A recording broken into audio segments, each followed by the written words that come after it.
இந்த வீடியோவில் நம்ம பசங்க இந்த ப்ளவுஸ் மாடல் ஒன்று பண்ணியிருக்காங்க பாருங்கள். அதை தான் இந்த வீடியோவில் காட்டுறேன். இது நெக்கு டிசைனு, இது வந்து கை டிசைனு. சிம்பிளாக தான் இருக்குது பார்க்க, ஆனால் லுக்காக இருக்குது பாருங்கள். இது கை, இது வந்து பாருங்கள் நெக்கு.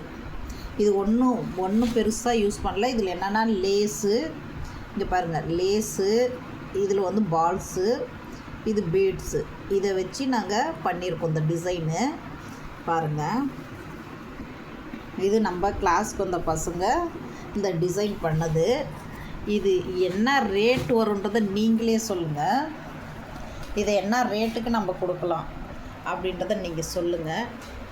நாங்கள் அது வந்து உங்கள் கிட்ட விடுறோம். நீங்களே இதை பார்த்துட்டு சொல்லுங்கள். இந்த வீடியோவை பார்த்துட்டு இந்த ப்ளவுஸ் வந்து என்ன மதிப்பு போடலாம்னு நீங்கள் மதிப்பு போடுங்க.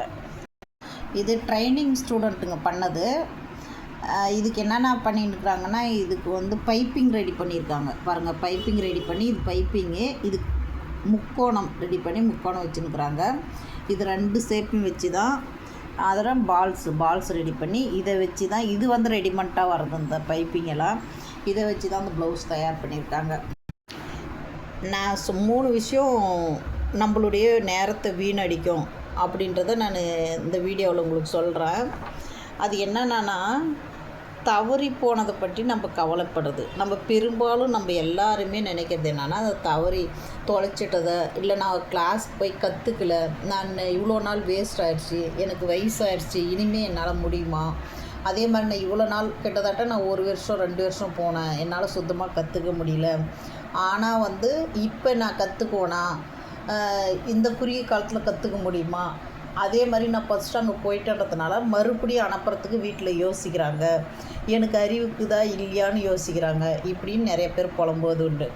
நம்ம அதை யோசிக்கக்கூடாது. ஏன்னா அது தவறி போச்சு, நம்ம தெரியாமல் போய் ஒரு இடத்துல சேர்ந்துட்டோம், அது தவறிடுச்சு. ஆனால் மறுபடியும் அதையே நடக்கும்னு நீங்கள் நினைக்கக்கூடாது.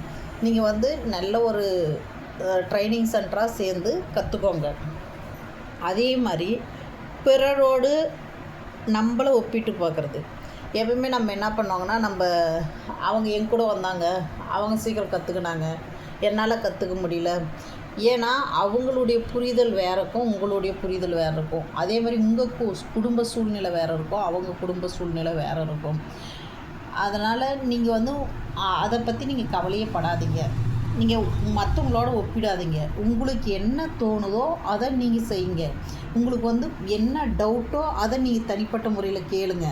அதை விட்டுட்டு நம்ம அவங்களும் எல்லாம் நான் வந்து அவங்க செய்கிறாங்க, என்னால் செய்ய முடியல அப்படின்னா எனக்கு வந்து அந்தளவுக்கு அறிவு இல்லையா, நாலேஜ் இல்லையா அப்படி யோசிக்கிறோம்ல. அப்படியெல்லாம் ஒன்றும் கிடையாது. புரிதல் மட்டும்தான். மாறி மாறி புரிஞ்சுனுக்கும். அவங்க கொஞ்சம் டக்குன்னு சொல்கிறத புரிஞ்சுருப்பாங்க. நீங்கள் சொல்கிறத வந்து சொல்லும் போது நீங்கள் ஆப்சன்ட் மைண்டில் இருந்திருப்பீங்க. அதனால் அந்த புரிதல் கம்மியாக இருக்கும். மற்றபடி அவங்களோட நம்ம அவங்கள ஒப்பிட்டு நம்ம பேசினக்கூடாது. அதனால் முதல்ல பிறரோட நம்ம ஒப்பிடுறதவே தவிர்க்கணும். அப்படி ஒப்பிடும்போது அவங்களுக்கு ஒரு அளவு அவங்க ஒரு மாதிரி சூழ்நிலையில் வளருவாங்க, நம்ம ஒரு மாதிரி சூழ்நிலையில் இருப்போம். அதனால் அவங்களோட நம்ம ஒப்பிடக்கூடாது. நம்ம என்ன சூழ்நிலையில் இருக்கிறோங்களோ அதுக்கேற்ற மாதிரி நம்மளும் ஒப்பிட்டுக்கணும். அதே மாதிரி எல்லா மனிதர்களையும் திருப்திப்படுத்த நினைக்கக்கூடாது. ஏன்னா நம்ம யாரையுமே திருப்திப்படுத்த மொத்தமாக எல்லாரையும் ஒன்றா நம்ம திருப்திப்படுத்தினா முடியாது. ஒருத்தர் ஒவ்வொரு மாதிரி எதிர்பார்ப்பாங்க நம்மக்கிட்ட. அதனால் நீங்கள் வந்து என்ன செய்யணும், நீங்கள் செய்கிறது சரியாக செய்யணும். அது மட்டும்தான் நீங்கள் யோசிக்கணும். நீங்கள் உங்கள் மனச்சாட்சி கரெக்டாக இருக்கிறேன், நான் செய்கிறது கரெக்டாக இருக்குது, அதை பார்த்து அவங்க திருப்தி அடைஞ்சிக்கிட்டோம் அப்படின்னு நினைக்கணும். அதை விட்டு நீ ஒருத்தரையும் நான் திருப்திப்படுத்தணும், சமுதாயத்தை திருப்திப்படுத்தணும், வீட்டை திருப்திப்படுத்தணும் அப்படின்னு நினைக்கக்கூடாது. நீங்கள் வந்து சப்போஸ் நிறையா படிச்சுட்டு வெளியே வரீங்க, ஒரு டெய்லரிங் கிளாஸ் வரீங்கன்னா அவங்க என்ன யோசிப்பாங்கன்னா, உங்களை வந்து நீங்கள் இவ்வளோ படிச்சுட்டு இது எதுக்கு டெய்லரிங் கிளாஸ் வருது, டெய்லரிங் கிளாஸ் போகுது, இது டீச்சராக பார்த்த பதில் போய் துணி தைக்க போகுது அப்படின்ற மாதிரி யோசிப்பாங்க. ஆனால் நீங்கள் உங்களுடைய தாட் என்னவாக இருக்கணும், எதுவாக இருந்தால் என்ன, நான் அதில் நிறைவாக கற்றுன்னு நான் சம்பாதிக்க போகிறேன், நான் அது ஒரு பெரிய பிஸ்னஸாக பண்ண போகிறேன் அப்படின்னு யோசிக்கணும். அதனால் மற்றவனை திருப்தி பண்ணணும்னு நினைக்கிற எண்ணத்தையே கைவிட்டுருங்க. நீங்கள் திருப்தியாக இருக்கிறீங்களா, உங்களுக்கு இந்த பிஸ்னஸ் திருப்தி இருக்கா? அப்போ நீங்கள் இதை கண்டினியூ பண்ணுங்கள், இதை தொடருங்க. நீங்கள் அவங்கக்கிட்ட தேடி வேலைக்கு சுற்றுற நேரம் நம்ம ஒரு வேலையை உருவாக்குங்க.